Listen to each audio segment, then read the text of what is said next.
Hello mga mare! Welcome to my mini vlog.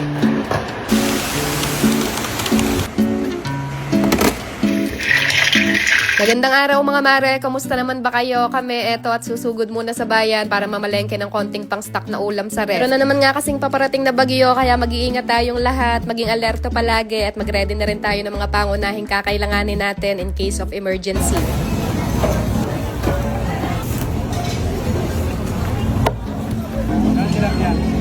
Ano isda mo? Go! Ginamit!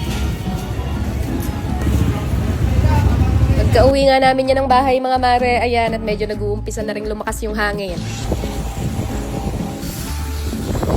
Kaya namamalengke kami ngayon, nagdadala na kami ng cooler dahil nangangamoy lansa nga yung loob ng sasakyan at para hindi rin mabilasa yung mga ulam. Dating ng bahay, hinuhugasan ko rin kagad yung mga pinamili namin at una ko palagi hinuhugasan yung mga hindi madudugo like karne ng baboy or karne ng manok. Yan, pinakalas ko naman hinuhugasan yung mga malalansa or madudugo like seafoods or isda. At eto na nga lahat ng fresh na napamili namin ngayon. Nakabili ako dito mga mare ng 1 kilong liempo, worth 200 pesos na tilapia, worth 300 pesos na bangus at worth 300 pesos na layag-laya. Bili din ako ng 2 kilong tulingan na isasaing ko, tsaka itong 1 kilong hipon.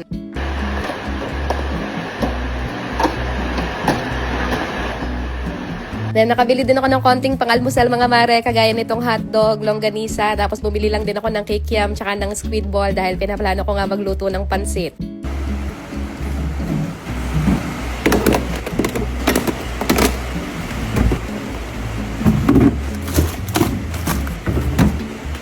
Ito naman lahat ng gulay na napamili namin. Hindi na ako nakabili ng prutas ngayon dahil medyo kinapos na yung budget. Pero mahal na kasi talaga ng mga bilihin ngayon mga mare, kaya medyo kinapos yung budget. At ayan, para hindi tayo masayangan or mabulukan ng gulay, tsinatsaga ko talaga na ibalot yan lahat sa papel. Yan, sinusulatan ko na lang din yan isa-isa para hindi ako mahirapan maghanap kapag gagamitin ko na. Itong carrots, binabalatan ko na yan, then binababad sa tubig, then yung ganitong onion leeks, tsaka spring onion, nilalagay ko naman sa airtight container. Ito yung madalas naman gamitin, kagaya ng kalamansi at kamatis, sa ganitong lagayan ko na lang nilalagay para madali lang kuhanin. Yung mga sili naman mga mare, sa freezer ko na yan ini-stock ngayon at in fairness, nagtatagal talaga siya. Lahat ng paraan na yan, natutunan ko lang din naman sa mga tips at comments nyo at in fairness, lahat ng yan sobrang effective talaga para hindi mabulok agad yung mga stock nating gulay. Minsan pa nga mga mare, kahit umaabot pa ng hanggang 2 weeks yung mga stocks ko na yan, hindi pa rin talaga sila nabubulok. Matitip ko din, unahin nyo din palagi lutuin muna yung mga leafy vegetables dahil sila din talaga palagi yung unang mabilis masira. At pagkatapos ko nga maiayos lahat itong mga pinamili namin, ayan, at medyo nag-uumpisa na rin bumuhos yung ulan. Kaya alas 12 na rin nga ng mga oras na to, kaya nagmadali na rin muna ako magluto ng pananghalian namin.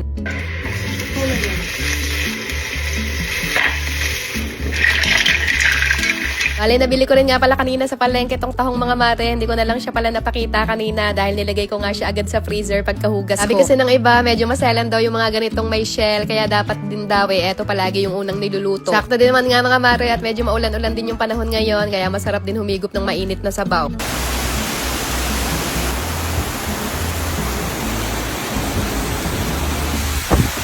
Sabi, sobrang lakas ng ulan ngayon mga marikoy, kaya mag-iingat tayong lahat. See you na lang ulit sa susunod nating vlog. Good night na muna. Tayo lang muna ulit for today.